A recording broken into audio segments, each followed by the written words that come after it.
السلام عليكم أصدقائي، شلونكم؟ إن شاء الله تكونوا بخير. طبعا قبل يومين أو أكثر نزلت طريقة كيك الليمون بالفانيلا، يعني بيضة. فالبعض من المتابعين والأصدقاء طلبوا من عندي إنه أشتغلها بالكاكاو. هي نفس المواد ونفس المكونات بس إضافة كاكاو، يعني من أشرح له هيك الشرح ما يقتنع. فاليوم راح أسجل لكم طريقة كيك الليمون بالكاكاو. نفس المكونات: كوبين ونص من الطحين، ربع كوب نشا، بالإضافة إلى ملعقتين كبار كاكاو، ملعقة صغيرة من القهوة سريعة الذوبان، عندي 5 بيضات، كوب ونص شكر، كوب حليب دافي، نص كوب زيت، ونص كوب عصير الليمون الفريش، يعني ليمون خالص. طريقة: بالبداية الشكر والبيض، هنا عندي 5 بيضات، خال فوقهم فانيلا سائل بالخلاط. هنا عندي كوب ونص شكر،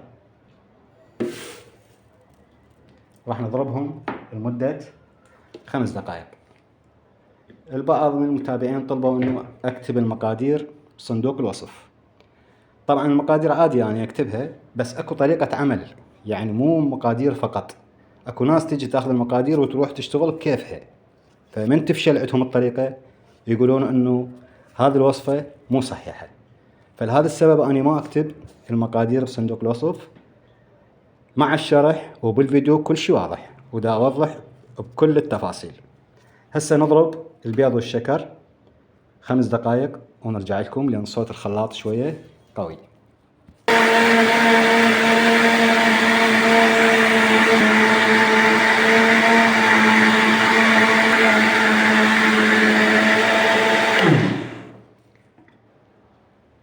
هسه بعد ما ضربنا البيض والشكر تحول عندنا لهذا اللون الابيض، نبدأ نضيف المواد السائلة.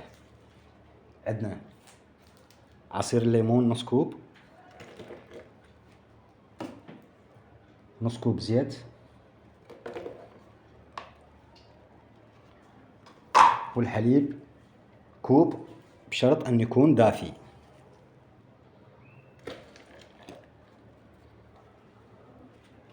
هسه نضربهم ضربة قليلة مدة دقيقة او اقل ونرجع لكم.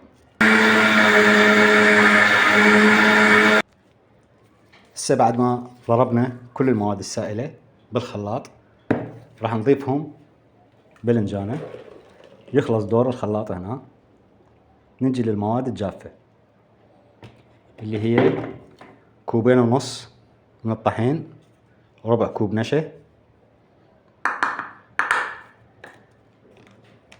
وعندي هنا ملعقتين أو 3 ملاعق من الكاكاو الخام غير محلى، وعندي خاشوقة أكل قهوة للنكهة،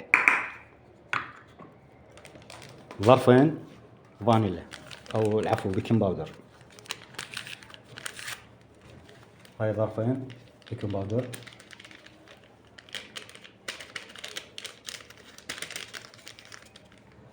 ذول راح نضيفهم على الخليط على دفعتين بالتدريج مع النخل. طبعا ننخلهم حتى لا تصير بها تكتلات أو تفصص. نسويهم على مرحلتين. هذه المرحلة الأولى.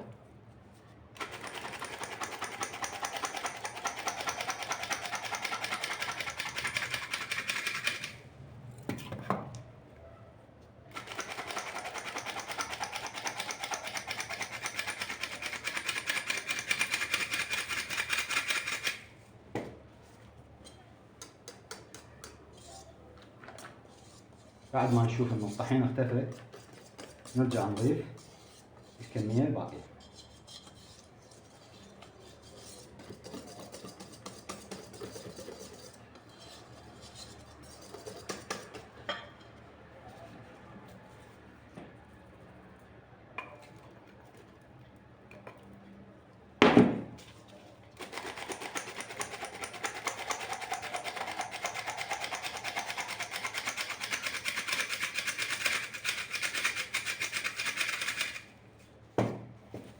هاي الدفعة الأخيرة.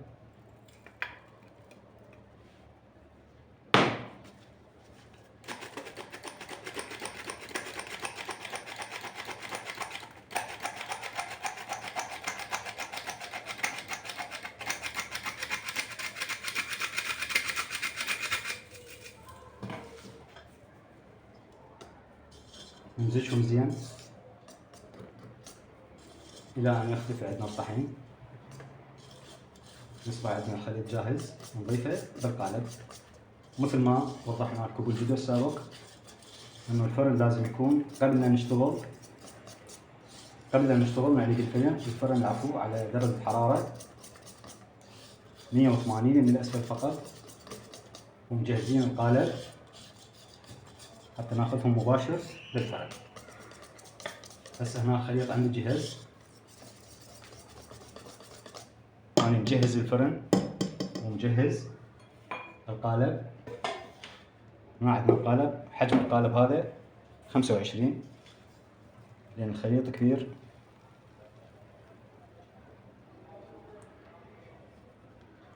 في الفيديو السابق اشتغلت بقالب شوية أصغر فارتفع زايد وطلع من القالب. هذا القالب شوية أكبر قياس 25. هسه ناخذها على الفرن لمدة 50 إلى 55 دقيقة. وهاي النتيجة بعد ما طلعناها من الفرن أخذت عندنا 55 دقيقة بالضبط. هسه نتركها تبرد حتى نقلبها ونقصها ونشوف داخلها. طبعا بالمناسبة هاي الكيكة تقدرون تستخدموها للبركانية، ماكو فرق، بس مجرد ما تسقوها بحليب وبعدين تضيفوا لها الصوص. أنا منزل عدة صوصات موجودة بالقناة. هسه ننتظرها تبرد حتى نقلبها. هسه نقلبها بعد ما تركناها شوية بردت. بعدها حارة.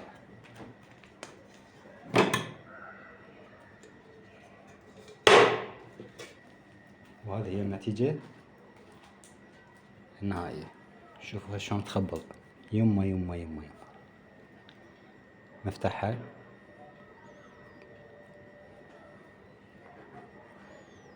بعدها حارة، طبعا الكيك ما ينفتح وهو حار، بس ثاني افتحها حتى تصير. شوفوا النتيجة.